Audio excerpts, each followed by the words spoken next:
We have the pleasure of picking this one apart with the two-time Super Bowl champ and host of All Things Covered, our guy Bryant McFadden. B-Mac, I fear we don't have enough game balls for this game, and we have plenty to get to here, but let's start with that. So many impressive performances here on Monday night. Who takes top billing for you? I think the combination of Pat Mahomes and Travis Kelce, right? Being down 17 points and just being patient, believing in the system, and just flawless execution, Joe, in the red zone.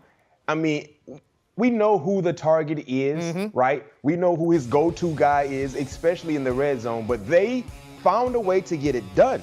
And if you think about the Raiders defense, clearly they were standing on eggshells in the second half, but they found a way to just force the Chiefs to settle for a field goal or two, they would have won this ball game. I mean, they were 4 for 4 in the red zone. And then, of course, the penalty that led to another scoring opportunity was the backbreaker for me, in my opinion. But those two guys, man, we know about their relationship on and off the football field. But in tonight's ball game, they played some of their best red zone football in a moment where every point mattered. And I mean, this tells the story right here as Kelce becomes the first player in Monday Night Football history to score 4 receiving touchdowns, 1 yard, 4 yard, 8 yards, which was his long reception of the night, and another 1 yard reception. But stacking up TDs was Travis Kelce in this one. This game had some twists and turns, B-Mac, and we've been talking about decision-making all weekend long. Let's go back to Carr dotting one to Tay to make it 30-29.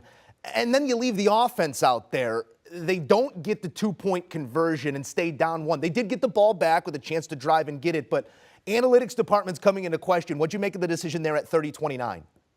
One thing I say about analytics, I never seen analytics catch a pass, make a tackle, or score a touchdown. I never seen that before. So with that being said, kick the extra point, because regardless, Joe, your defense was going to have to make a stop.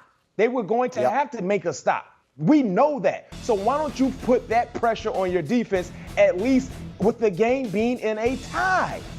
They lost by 1 point. 1 point because you decided to go for 2 when you didn't necessarily need to go for 2. Regardless, like I said, I think some coaches believe more in the analytics than just playing football, and that has become an issue. So if you're a fan of the Las Vegas Raiders, you should feel some type of way, because like I said, Joe, regardless if you converted the 2-point conversion or not, your defense was going to have to get a stop.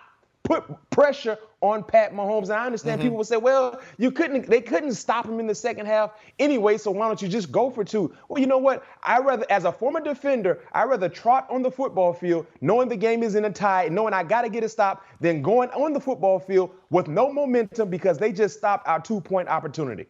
Yeah, analytics, they're meant to inform, not decide. And I think we have some head coaches allowing the numbers to make the decisions at this point. It was an interesting one there by Josh McDaniels, but they put the trust in Josh Jacobs, who betters his career high 144 last week and goes for 154 this week. They put the trust in him there to get 1.5 yards on that 2-point conversion, and he falls just short of the line. We do have to also talk about the flag heard around the world right before half. Inside of 2 minutes, Chris Jones strip sacks Derek Carr, miraculously recovers the fumble, just crazy athleticism, sets up a short field for Pat Mahomes, but a truly inexplicable roughing the passer wipes it all out. Here we're going to take a look at it, Mac.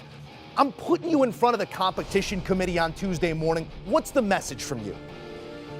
We got to stop this. We can't allow the referees to make the game all about them. We just had an ongoing discussion from what happened this past Sunday in the Buccaneer-Falcon game, right? Everyone was talking about that horrible call. And then guess what? This crew decided to top and go one better than what we saw in Tampa in tonight's ball game. My thing is this. They should make a rule. They should be able to implement this instantly. Unnecessary roughness penalties, personal fouls should be reviewable. They should be reviewable. You're talking about a 300-plus pounder that is tackling an athletic quarterback going down, but on the way going down, he muscles the ball away from Carr and falls on top of Carr. Where's he supposed to go? Accident. Yeah. He's supposed to disappear, I guess. And one thing I don't understand, for the committee, the people who are making rules in the committee, I don't know if they ever played football, any level, but when you're going as fast as possible it's hard for you to change the course of the direction you're going, especially if it requires you to fall on someone.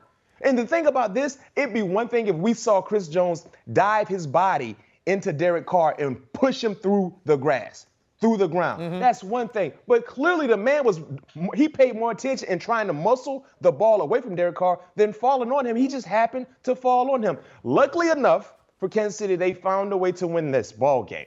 But think about, and then what about the misholding call on Chris Jones? Like, what are we doing? These calls should be reviewable.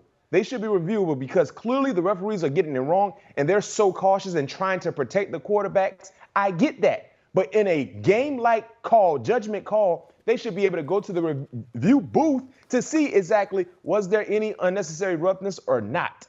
I agree with you. Expedite the process there.